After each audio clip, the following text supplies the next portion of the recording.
Hello friends, welcome to my YouTube channel Kashi channel में आप सभी भक्तजनों का हार्दिक स्वागत है। 12 दिसंबर को है भौमवती अमावस्या।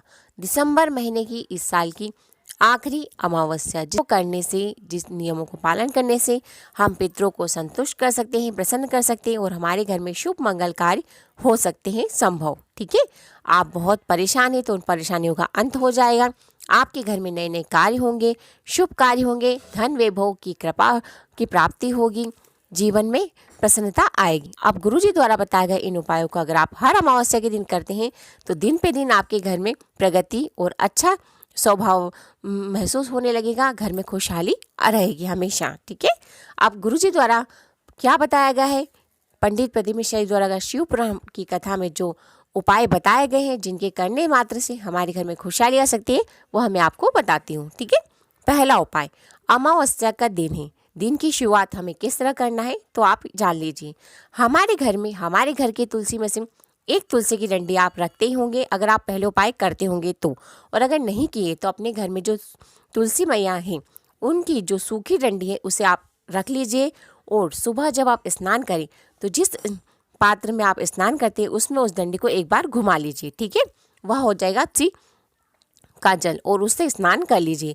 और घर के प्रत्येक सदस्य करे तो और भी अच्छी बात है, नहीं तो घर का जो बड़ा व्यक्ति है वह अवश्य इससे स्नान जरूर करे। ठीक है, अब है दूसरी बात, अमावस्या के दिन आप अपने घर में गंगा जल का छिड़काव अवश्य करिए। इससे हमारे घर में पवित्रता का भाव आता है और दोष हमारे घर से दूर होते हैं। तीसरी बात, आप शिव मंदिर में जाकर भोलेनाथ जी से अपने पूर्वजों पितरों की प्रसन्नता के लिए शुभ आशीष प्राप्त करिए। उन्हें एक लोटा जल अपने घर के परिंदे से अवश्य चढ़ाइए। ठीक है, और चौथा उपाय, अमावस्या के दिन यह उपाय वैसे गुरुजी ने कहा था कि जब हम सुबह उठें तो उठते से अपने घर के परिंदे में से थोड़ा सा जल ले और अपने घर के आगे छिड़काव करना चाहिए। इससे हमें पितृ प्रसन्न होते हैं जो अतृप्त रहते हैं, और लक्ष्मी माता की कृपा हमारे घर में होती है, किसी ना किसी तरह से उनका आगमन हमारे घर में होने लगता है।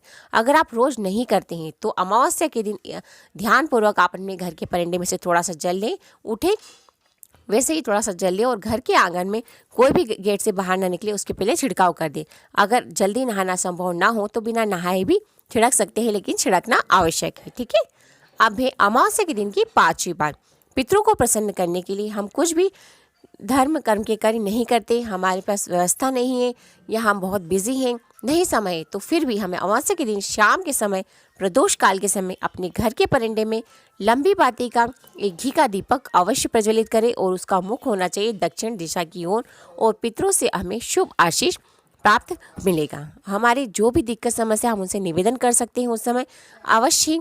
अगर हम दीपक प्रज्वलित करते हैं तो वो उनसे प्रसन्न होंगे और हमारी उस समस्या का समाधान करते हैं। ठीक है, अब अमावस्या के दिन का है पांचवा उपाय, अपने घर में अगर आप संभव हो तो पंचामृत बनाकर भोलेनाथ जी को शिव मंदिर में जाकर अवश्य ही समर्पित करें। ठीक है, यह बातों का ध्यान रखने से, करने से अमावस्या के दिन अगर आप इन उपायों को करते हैं नॉर्मली, तो भी आपके घर की पितृदोष समाप्त होगा, घर में जो कलह कलेश होता है उससे मुक्ति मिलेगी और घर में अच्छा वातावरण होगा। ठीक है, अब मान लीजिए आप बहुत ही ज़्यादा परेशान हैं, घर में पितृदोष या किसी भी समस्या की वजह से घर में परेशानियां चलती रहती है, व्यक्ति बीमार रहते हैं, तो आप इस दिन क्या कर सकते हैं, यह उपाय आपको करना है सुबह 10 बजे से 12 बजे के पहले। ठीक है, आप एक नारियल के गोले में घर में पंजरी बनाइए सेक कर। ठीक है, उसमें शक्कर मिक्स करके उस पंजरी को नारियल के गोले में भर लीजिए और पूरे घर में घुमाकर उसे पीपल के वृक्ष के नीचे जाइए और थोड़ा सा गड्ढा खोदकर उसे वहाँ पर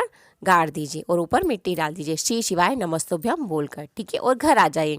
इससे क्या होगा, आपके पितृ प्रसन्न होंगे और भगवान की कृपा से आपके घर में जो दिक्कत समस्या चल रही है, रोग बीमारी चल रही है, उसका अंत होगा और आपकी समस्याओं का समाधान हो जाएगा और आपके घर में अच्छे और नए कार्य होने लग जाएंगे भगवान जी की कृपा से, पितरों की कृपा से।